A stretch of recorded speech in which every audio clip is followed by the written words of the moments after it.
咁五一假期後邊嘅第一工作日啊，隔離塞到黑咁啦已經，隔離已經塞到行唔喐啦已經，今日已經係白雲大道，呢度係白雲大道。咁其他地方嘅話還好啦，我想開雙鏡頭嘅，但係開雙鏡頭嘅話冇聲，真係冇辦法呢樣嘢。啱啱錄完一段，跟住然之後冇鬼咗聲喎，所以錄多少廢噏出嚟先咯，只可以係咁樣咯。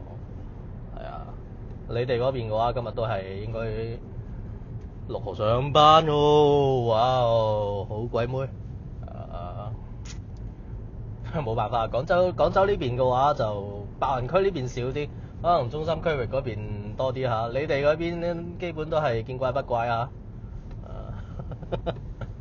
我哋呢邊都係仲比較稀有嘅。呢邊嘅市場相當大。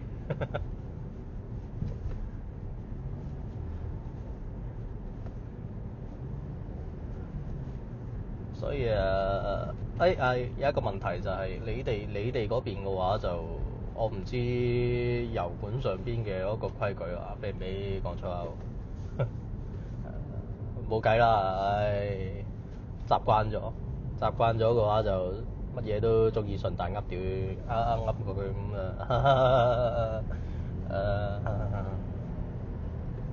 乜都想順帶噏多句咁習慣咗，唔好意思啊。唔好意思各位多多包容。咁你哋嗰邊第一個黃金週係點樣啊？麻煩各位評論區見下呢樣嘢就我呢邊嘅話呢邊開始多人，又係多人去返工啦。後邊嘅話我都想去錄製一啲關於廣州呢邊食嘢啦嚇。咁多年喺呢度，我哋呢啲本地佬喺呢邊咁多年，有啲咩好嘅話俾你聽，介紹下嘅西華路嘅、同福路嘅、同福西嘅、越秀、天河一般般。天河嘅話同白雲呢邊差唔多嘅，冇咩唔同。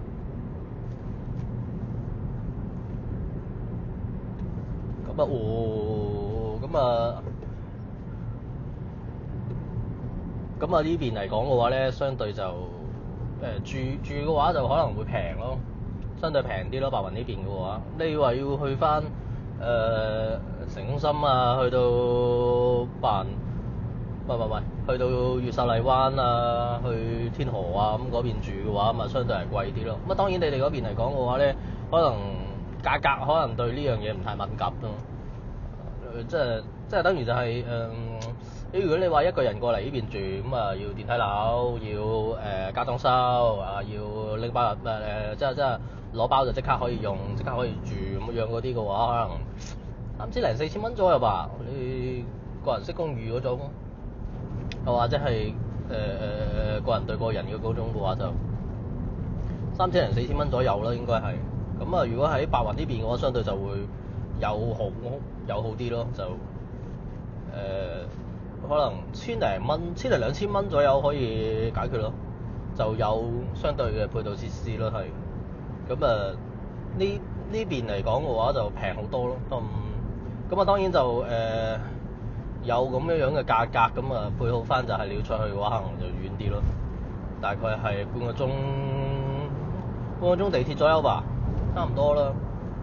白雲去天河呢家嘅話可能係9個字咯，45分鐘差唔多啦吧。8號線係咯，8號線轉11號線差唔多啦，45分鐘左右啦。大概可以大概可以跑20公里左右嘅時間段，咁係咯。當然都要睇翻你係咪你嗰個早高峰晚高峰啦。你高峰時段嘅話就，如果開車或者係搭地鐵嘅話，咁肯定係慢啲啲啊。開車嘅話更加慢啦。我嘅話就喺白雲呢邊嘅話就相對反向咯，我反向上班啦就係。人哋高峰嗰陣時候，我行翻轉頭咯。人哋翻嚟嗰陣時候，查實我都想，冇辦法翻嚟嗰陣時候，啲私人貨車特別多，所以導致搞到呢邊嚟講嘅話都係有時翻去嘅時候特別塞啲，係。OK，到啦，今日講住咁多先，下次再見，係咁，拜拜。